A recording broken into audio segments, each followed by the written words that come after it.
Hi friends, today I'm going to teach you the chapter photosynthesis in a simplified manner on my channel Simplified Study.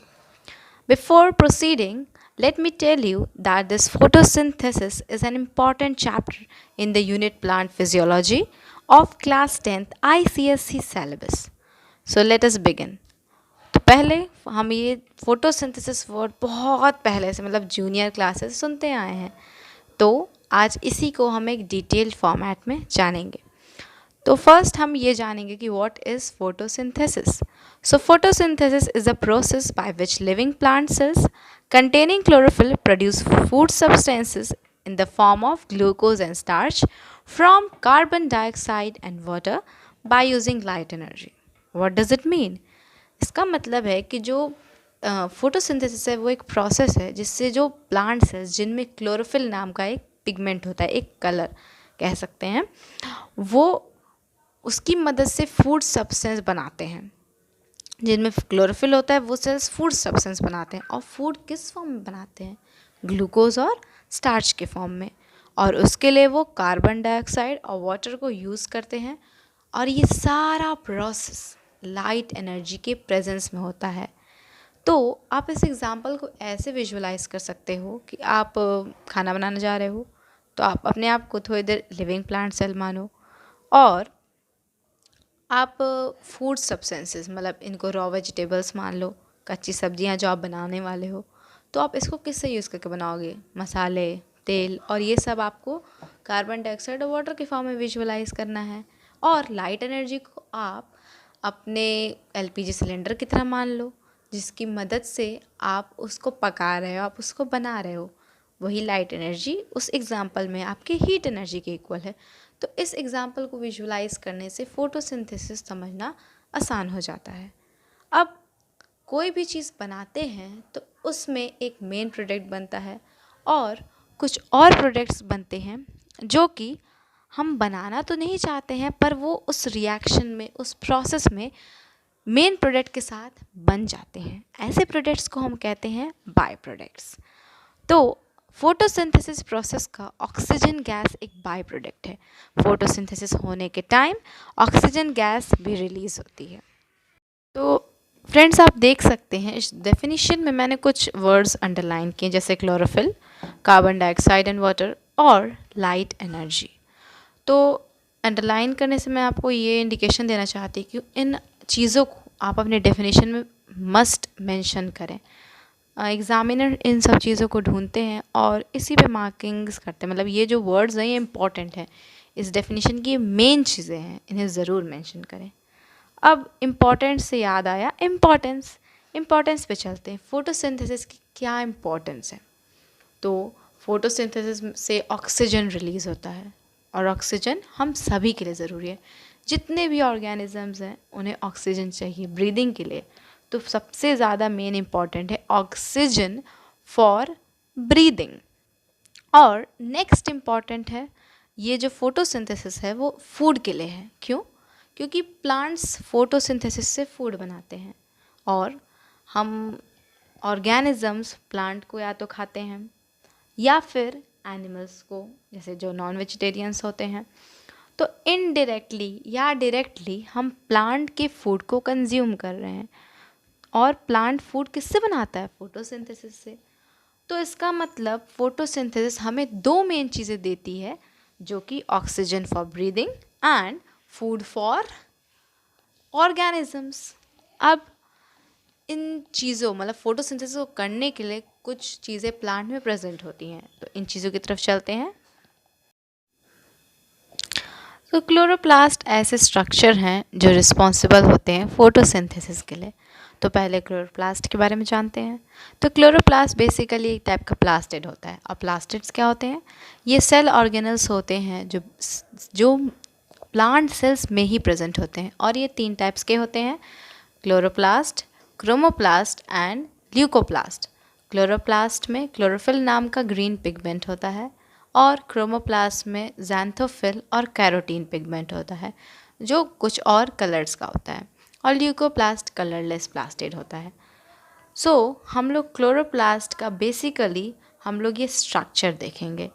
तो chloroplast का ये structure है जो कि vertical structure मतलब vertical section में से काटा गया है। हम किसी चीज़ को वर्टिकल सेक्शन में काटते हैं मतलब हम उसको आप मतलब एक स्ट्रेट लाइन में, जैसे कि मैं कहूँ मैं अपनी फिंगर रेस की हूँ तो ये मैं वर्टिकली रेस की हूँ। तो सपोज़ मेरे पास कुछ ऑब्जेक्ट है, जैसे कि मेरे पास ये पेन है, तो अगर मैं इसे बीच से इस तरह काटूँ तो ये वर्टिकल सेक्शन है, और अगर मैं इसे इस तरह काटूँ तो ये हॉरिजॉन्टल सेक्शन है। तो वर्टिकल सेक्शन में कट करने पे ये दिखता है, और ये कोई नॉर्मल माइक्रोस्कोप से नहीं, ये स्ट्रक्चर इलेक्ट्रॉन माइक्रोस्कोप से ही रिवील होता है। इलेक्ट्रॉन माइक्रोस्कोप की मैग्नीफाइंग पावर बहुत ज़्यादा होती है। तो let us go on its structure. तो स्ट्रक्चर देखने पे पहली चीज़ जो हमें मिलती है वो होती है क्लोरोप्लास्ट एनवलप। क्लोरोप्लास्ट एनवलप वो भी दो, मतलब एक आउटर वाली जो ये है और एक इनर वाली जो ये है। एंड अब जो नेक्स्ट चीज़ हम इसमें देखेंगे वो है thylakoids. So basically what are thylakoids? ये आप फ्लैट मतलब आप कैरम की जो जितनी भी कैरम की आप देखते हो जो सर्कुलर डिस्क होती है जिनको आप चलाते हो, उन्हीं डिस्क की तरह अगर आप उनको एक मतलब ऊपर ऊपर रखते जाओ तो एक पाइल फॉर्म करेगा। तो एक एक डिस्क को हम थाइलाकॉइड के फॉर्म मान सकते हैं। थाइलाकॉइड बेसिकली ऐसे मतलब बोरे टाइप के स्ट्रक्चर होते हैं जो चपटे होते हैं, और उन्हीं के वॉल्स में क्लोरोफिल प्रेजेंट होता है। अब ग्रैनम क्या होता है? तो basically granum pile of thylakoids होता है। जब ढेर सारे थाइलाकॉइड्स हों तो हम उन्हें कहेंगे ग्रैनम। जैसे यहाँ से सब एक पाइल के फॉर्म में अरेंज है, मतलब सब एक के ऊपर एक के ऊपर एक ऐसे अरेंज है, तो वो ग्रैनम हो गया। और ग्रैनम का प्लूरल होता है ग्रैना। अब ये जो ग्रैनम है ये वर्टिकल सेक्शन में मतलब वर्टिकली ऐसे कट किया गया है।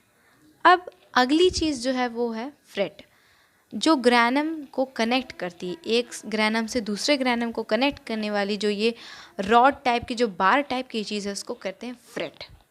अब जो नेक्स्ट चीज़ होती है वो होती है स्ट्रोमा, जिसको हम ग्राउंड फ्लूइड भी कहते हैं। ये क्लोरोप्लास्ट के अंदर का फ्लूइड है, ये भी बहुत काम करता है जिसे हम आगे जानेंगे। और डायग्राम में फ्रेंड्स मैं आपको एक चीज़ बताना चाहूँगी कि जब भी आप लेवल करें तो देखिए मैंने सब लेबल तो किया है। अब ये देखो कि इनकी जो लाइंस हैं वो एक पॉइंट पे आके रुक रही हैं, सब एक स्ट्रेट लाइन पे आके एंड हो रही है। देखो इसकी भी लाइन एक पॉइंट में एक स्ट्रेट लाइन में ऐसे आ रही हैं। तो ये आपको करना ज़रूरी होता है और ये आपके डायग्राम को अच्छा लुक देता है। और आपको डायग्राम में नीटनेस मस्ट रखनी चाहिए, उससे आप डायग्राम में अच्छा स्कोर भी कर सकते हैं और एक अच्छा इम्प्रेशन भी जमा सकते हैं। सो हम लोग पॉइंट वाइज क्लोरोप्लास्ट के बारे में जानेंगे। दे आर ओवल प्लास्टिड्स, मतलब वो ओवल शेप में होते हैं। Then they are double membrane, उनकी दो मेम्ब्रेन्स होती हैं, इनर और एक outer. Their thylakoid walls contain chlorophyll, उनके थाइलाकॉइड वॉल्स में, ये जो थाइलाकॉइड है इनके वॉल्स में क्लोरोफिल कंटेन होता है। और एक और चीज़ जो मैं बताना चाहूँगी वो ये होती है कि क्लोरोप्लास्ट बेसिकली मीज़ोफिल सेल्स में कंटेन होते हैं। मैं आगे वीडियो के आगे में आपको मैं बताऊंगी लीफ का स्ट्रक्चर, उसमें मीज़ोफिल सेल्स होते हैं, उन्हीं में ये क्लोरोप्लास्ट कंटेन्ड होते हैं। अब हम लोग चलते हैं एक नेक्स्ट चीज़ पे। सो आप देख रहे होंगे कि ये विजिबल स्पेक्ट्रम के कलर्स हैं। So what are these? These are basically colours of visible spectrum. Visible spectrum क्या है?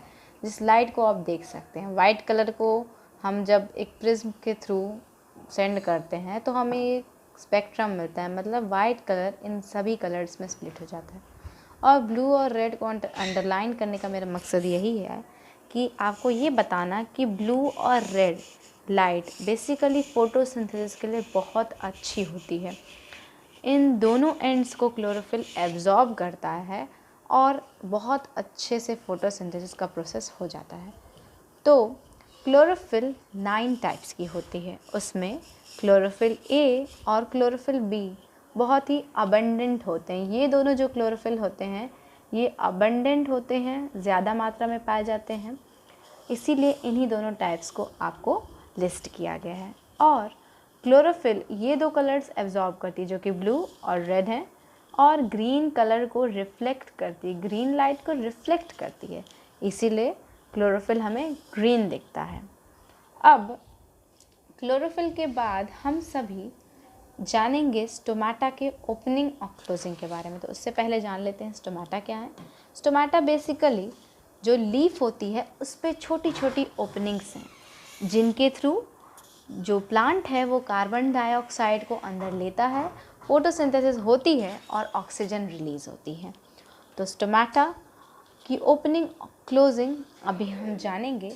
उससे पहले हम एक बात और जान लेते हैं जो कि इम्पॉर्टेंट है कि जो ग्रास होती है वो शेड के अंदर ग्रो करती है, तो उसमें ग्रीन कलर क्यों नहीं होता।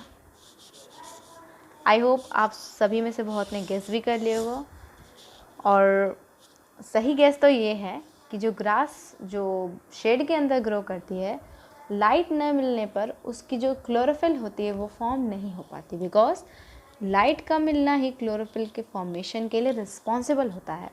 और उस टाइम तक जितनी लाइट उसको मिली होगी उस ग्रास को, वो लाइट के और न मिलने पर उसकी जो क्लोरोफिल होगी जितनी बनी होगी उस टाइम वो ख़त्म हो जाती है, और लाइट न मिलने से बन भी नहीं पाती है, तो इसीलिए वो जो ग्रास है वो ग्रीन नहीं दिखती।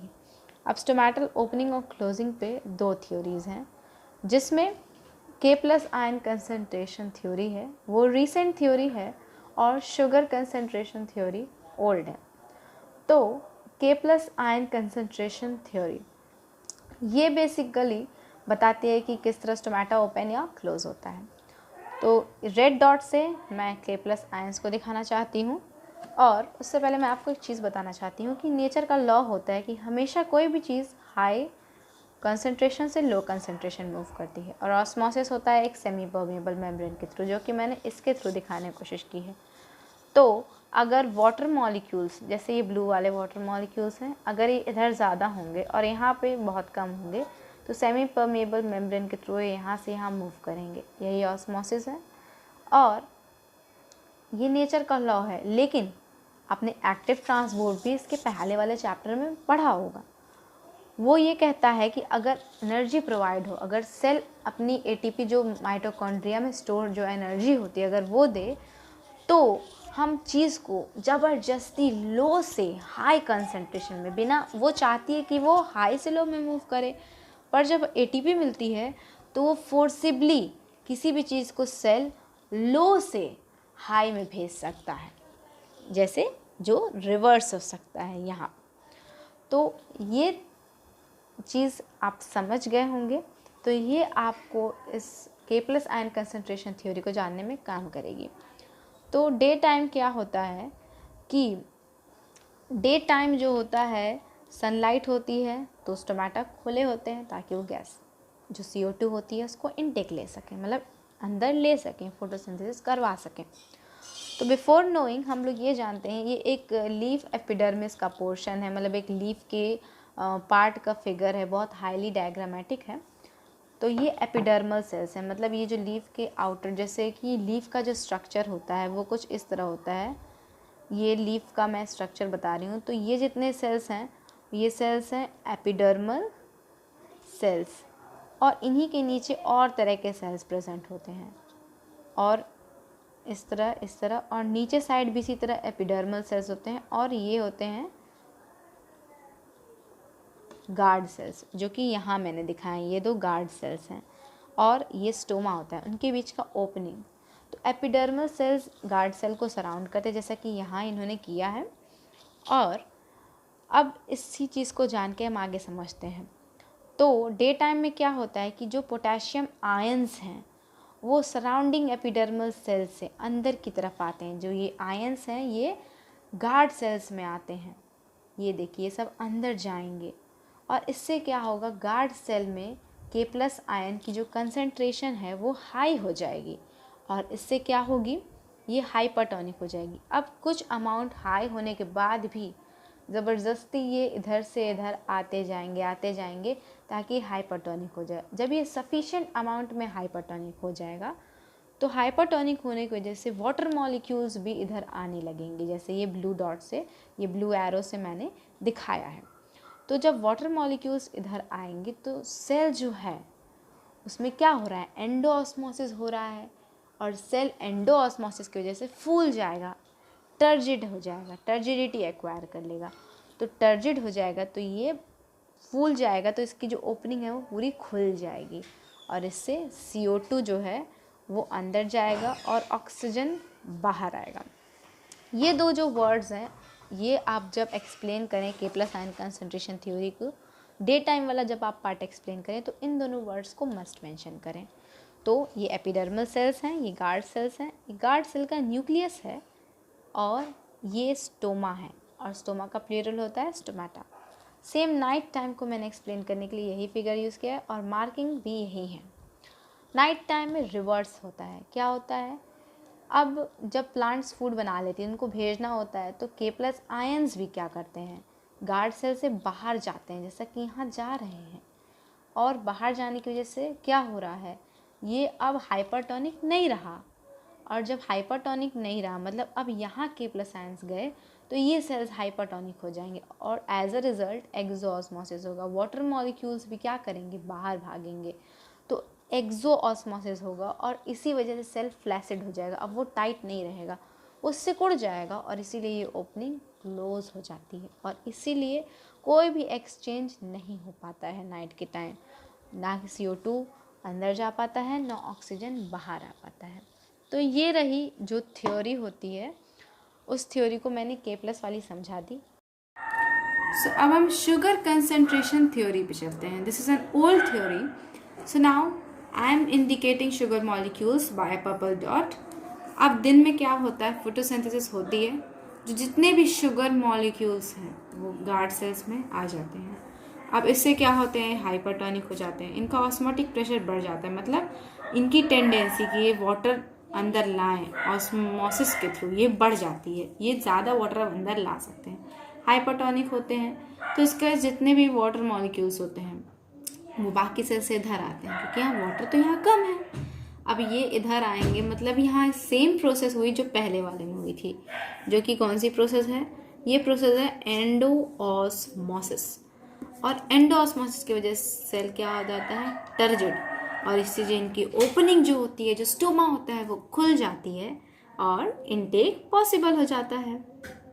अब हम लोग चलेंगे नाइट टाइम पे। नाइट टाइम पे भी रिवर्स होगा।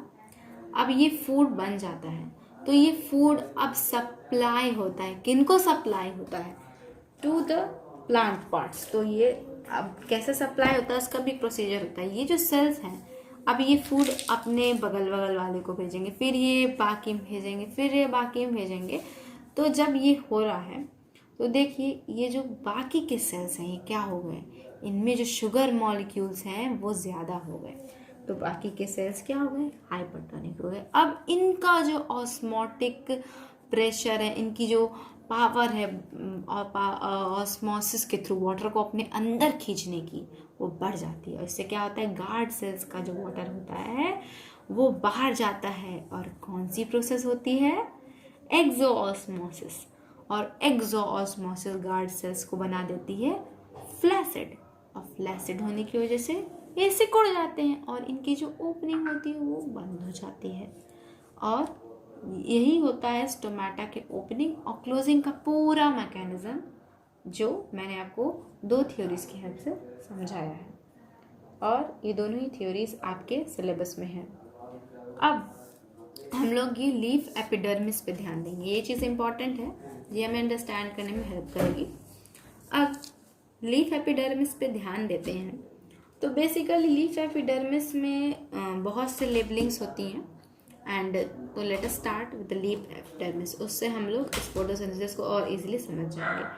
तो ये एपिडर्मिस होती है लीफ की, मतलब सबसे ऊपर वाली जो लेयर होती है वो होती है, और यहाँ जो सेल्स प्रेजेंट है वो ऑब्वियसली एपिडर्मल सेल्स कहलाते हैं, और एपिडर्मल सेल्स हैं ये। अब ये क्या है, ये जो है, अब ये है आपकी पैलिसेड मीजोफिल, मतलब ये दोनों ही मीजोफिल सेल्स हैं, इनका नाम है मीजोफिल सेल्स। ये जो लंबी लंबी वाली हैं, जो थोड़ी थोड़ी सर्कुलर हैं, ये हो जाएंगी पैलिसेड मेसोफिल। और जो नीचे वाली हैं, जिनका थोड़ा सा पॉइंटेड एंड है, वो हो जाएंगी स्पॉन्जी मेसोफिल। और ये जो इनके बीच खाली खाली जगह हैं, जैसे यहाँ पे यहाँ पे यहाँ पे जो हल्का हल्का डॉटेड एरिया है, वो आपका इंटरसेल्यूलर स्पेसेस है। ये स्पेस वो होती है जो दो सेल्स के बीच प्रेजेंट हो, यही इंटरसेल्यूलर स्पेस है। और ये क्या है? ये स्टोमा है, जो ओपनिंग है। और ये दोनों बीन, राजमा की तरह वाले, ये गार्ड सेल्स हैं। और ये जो मैंने दो मार्किंग्स रखे वो मैंने ऐसे ही नहीं रखे, ये बेसिकली ये अपर एपिडर्मिस है और ये है लोअर एपिडर्मिस।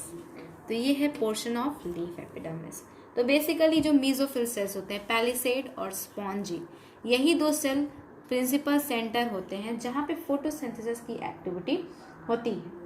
अब फोटोसिंथेसिस का इक्वेशन बहुत ही इम्पॉर्टेंट है, जो कि हम लोग एक बैलेंस्ड वे में याद करेंगे, मतलब बैलेंस्ड इक्वेशन याद करेंगे तो it will be easy for us.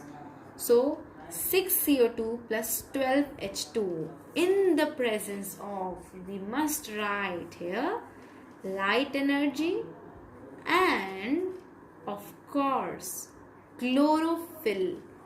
Light energy, chlorophyll, ये हमें 3 प्रोडक्ट्स देगा, जो कि C6H12O6, that is glucose, and along with this 6H2O, 6 पानी के मॉलिक्यूल्स, और हमको ऑक्सीजन गैस भी मिलेगी जो लिबरेट हो जाएगी, मतलब स्टोमेटा के थ्रू वापस बाहर की तरफ निकल जाएगी। और इस प्रोसेस में ये जो हाइड्रोजन, मतलब जो पानी यहाँ बन रहा है हाइड्रोजन मॉलिक्यूल्स के थ्रू, वो यहाँ का पानी उठा के यहाँ नहीं रखा गया है, ये अलग से रीफॉर्म हुआ है। ऐसा नहीं है कि इस रिएक्शन में जो बचा हुआ पानी था वो यहाँ लिख दिया गया है, ऐसा कुछ नहीं है, ये रीफॉर्म्ड वाटर है। तो अब हम ये जानेंगे कि कितने फेजेस होते हैं फोटोसिंथेसिस के। 2 होते हैं, एक लाइट डिपेंडेंट फेज होता है जिसको हम लोग फोटोकेमिकल फेज भी कहते हैं, और दूसरा होता है लाइट इंडिपेंडेंट फेज जिसको हम लोग बायोसिंथेटिक फेज या डार्क फेज भी कहते हैं। तो let us go on both of these phases.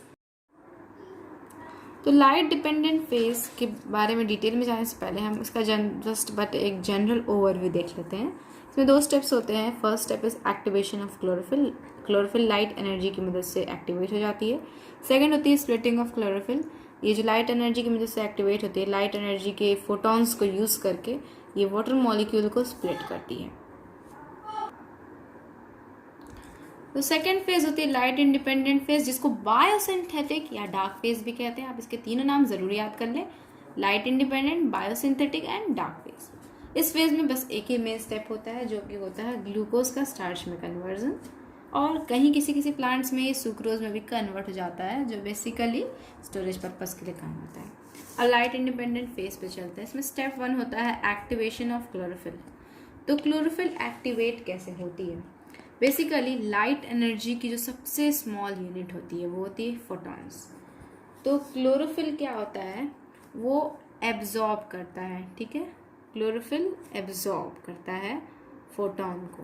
तो क्लोरोफिल क्या करती है, फोटॉन्स को एब्जॉर्ब करती है और एक्टिवेट हो जाती है, और वो एक्टिवेट हो जाती है। अब ये कब हो सकता है, जब प्लांट पे लाइट पड़े।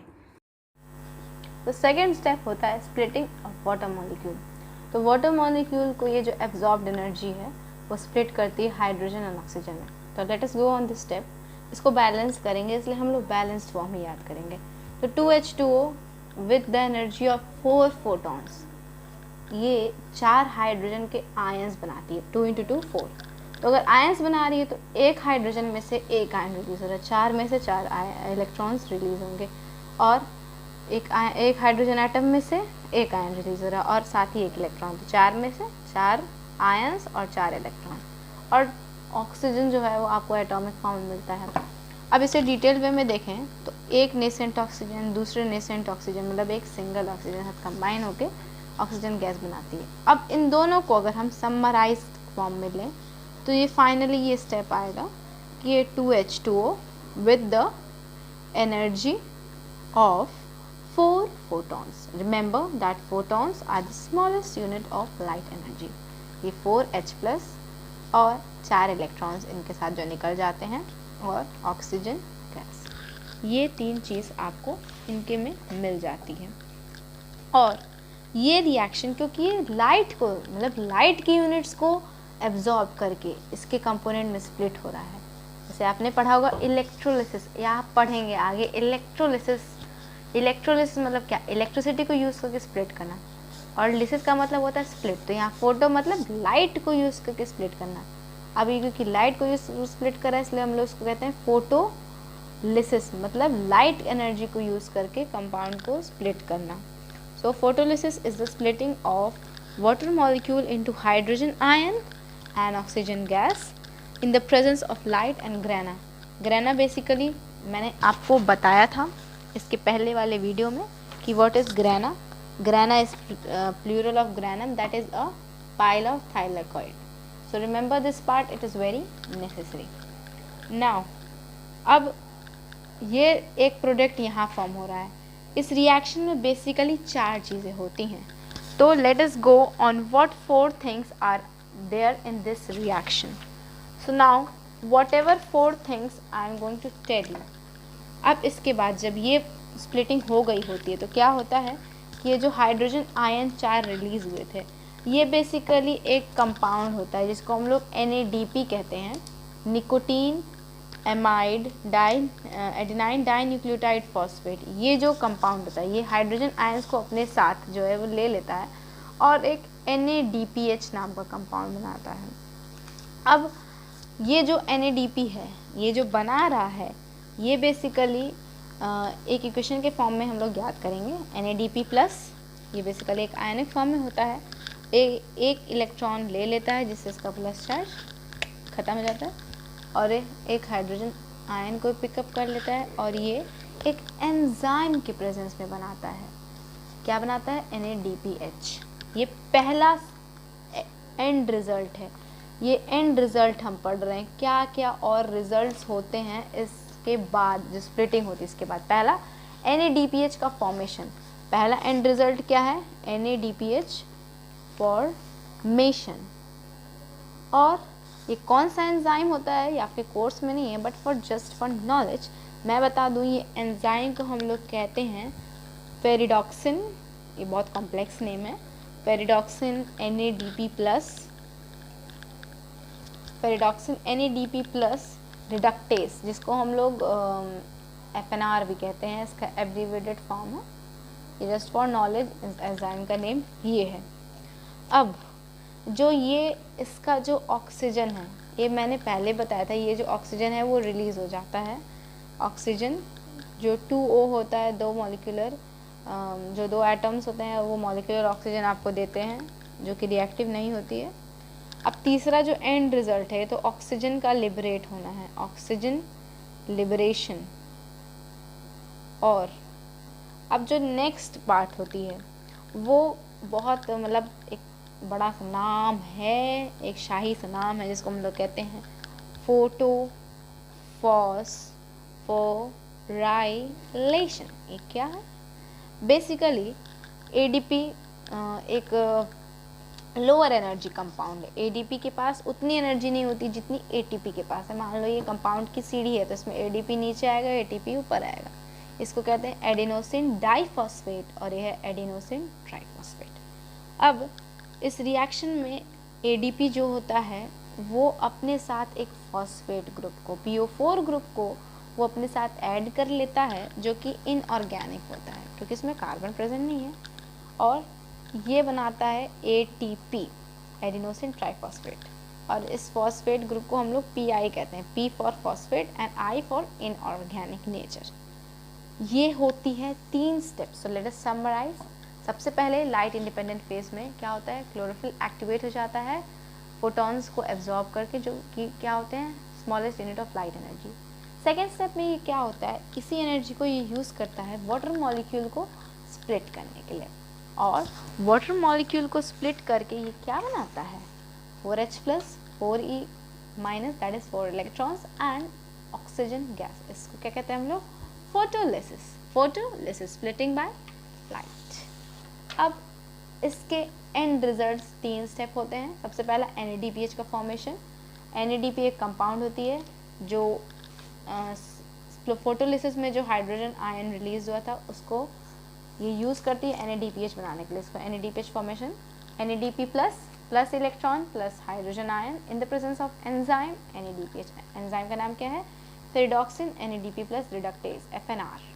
सेकेंड स्टेप में ऑक्सीजन लिबरेट होती है, मतलब जो एटम्स के फॉर्म में ऑक्सीजन होते हैं वो मॉलिक्यूलर ऑक्सीजन बनाते हैं।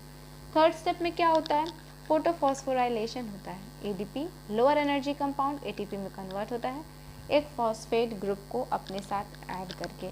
और इसे फोटोफॉस्फोराइलेशन क्यों कहा गया, डायरेक्टली इसे फॉस्फोराइलेशन कह देते, बट क्योंकि इस पूरे जो स्प्लिटिंग हो रही है और जो बाकी फॉर्म हो रहा है उसमें सब लाइट एनर्जी का कमाल है, इसीलिए हम लोग उसको फोटोफॉस्फोराइलेशन कहते हैं। Now we will study the next phase, that is the biosynthetic phase. So next phase is the dark phase और biosynthetic phase और the light independent phase। इसका मतलब ये नहीं है कि ये डार्क में होता है या नाइट में होता है, इसका मतलब ये है it does not depend on light. और ये जो फेज़ होता है, मतलब हम तो ह्यूमन सुनेंगे ना तो यही कहेंगे कि ये फेज़ जो है वो पहले वाले फेज़ के साथ, मतलब लाइट डिपेंडेंट फेज़ के साथ ही होता है। बट अगर बहुत माइन्यूटली देखा जाए तो 1 सेकेंड के, मतलब अगर आप 1000 पार्ट्स कर दो बेसिकली, तो उसके 1000 पार्ट्स करो, उतने छोटे छोटे, उतना छोटा जो टाइम, मतलब इसका जो 1 यूनिट उठा लो, 1000 टुकड़े करो, उसका 1 टुकड़ा ले लो, वो जो छोटा सा टाइम होगा उतने का डिफरेंस होता है। पहले लाइट डिपेंडेंट होता है, फिर उसके बाद वो छोटा सा टाइम, और उसके बाद ही ये लाइट इंडिपेंडेंट फेज़ होता है। तो इसमें क्या होता है, ग्लूकोज जो होती है स्टार्च में कन्वर्ट हो जाती है। जैसे ही ग्लूकोज फॉर्म होती है तो तुरंत प्लांट जो होती है वो हर जगह ट्रांसपोर्ट नहीं कर पाती, क्योंकि जो ग्लूकोज होती है वो क्विक फॉर्म करती है, और क्विक फॉर्म जितना जल्दी ये फॉर्म करती है उतना जल्दी ट्रांसपोर्ट नहीं हो पाती, इसलिए टेम्परली इसको स्टार्च के फॉर्म में स्टोर कर लेते हैं, जो कि इनसॉल्युबल होता है। तो टेम्परली इसको स्टार्च के फॉर्म में कर लेते हैं और बाद में उसे दे देते हैं, रात को उसे बाकी पार्ट्स को दे देते हैं। और ये जो प्रोसेस है ग्लूकोज का स्टार्च बनना, ये बेसिकली पॉलीमराइजेशन होता है। पॉलीमराइजेशन मतलब अगर मान लो 2 मॉलिक्यूल्स हैं सेम कंपाउंड के, वो आ रहे हैं 2 से अधिक भी, जितने n, मतलब इसको हम लोग कईयों के फॉर्म में, जितने ज़्यादा जुड़ गए उतना ज़्यादा बड़ा एक जो मॉलिक्यूल बनेगा उसको हम लोग कहते हैं पॉलीमर। इसको आप ऑर्गेनिक केमिस्ट्री में भी पढ़ोगे। तो पॉलीमराइजेशन के थ्रू ग्लूकोज क्या बन जाता है, ये स्टार्च बन जाता है, और कुछ प्लांट्स में ये सुक्रोज में भी कन्वर्ट हो जाता है। तो ये सेकेंड स्टेप में खाली बस एक काम होता है, जो ग्लूकोज का हायर फॉर्म में कन्वर्ट होना है, और हायर फॉर्म किस में, या तो स्टार्च में कन्वर्ट होता है या कहीं कहीं सुक्रोज में कन्वर्ट होता है, जिसको आप केन शुगर के नाम से भी जानते हो। तो आई होप मैंने इस वीडियो में जितने भी टॉपिक्स कवर किए आपको समझ में आए होंगे, और कोई भी डाउट्स, कोई भी क्वेरीज हों इस पार्ट से रिलेटेड तो you can ask in the comment section, and in the next part of video I will explain. मैं इसका सेकेंड पार्ट रिलीज़ करूँगी एंड मैं आपको बताऊँगी अडेप्टेशंस क्या क्या होती हैं लीफ में जो फोटोसिंथेसिस करवाती हैं, और मैं ये भी बताऊँगी, और जो प्रोडक्ट्स फॉर्म होते हैं फोटोसिंथेसिस में उनको डिटेल में बताऊँगी, और कौन कौन से फैक्टर्स अफेक्ट करते हैं एक्सटर्नल इंटरनल बोथ फोटोसिंथेसिस को, वो बताऊँगी। और जितने भी एक्सपेरिमेंट है, डिस्टार्चिंग और ये सब वगैरह वगैरह जितने भी एक्सपेरिमेंट है वो बहुत इंपॉर्टेंट है आपके लिए, और उनको भी मैं नेक्स्ट पार्ट में समझाऊँगी। सो टिल फॉर देन आप इस वीडियो को वॉच करिए, एंड नेक्स्ट पार्ट की नोटिफिकेशंस पाने के लिए आप इस चैनल को सब्सक्राइब करिए और बेल आइकॉन को ज़रूर प्रेस करिए। Thank you.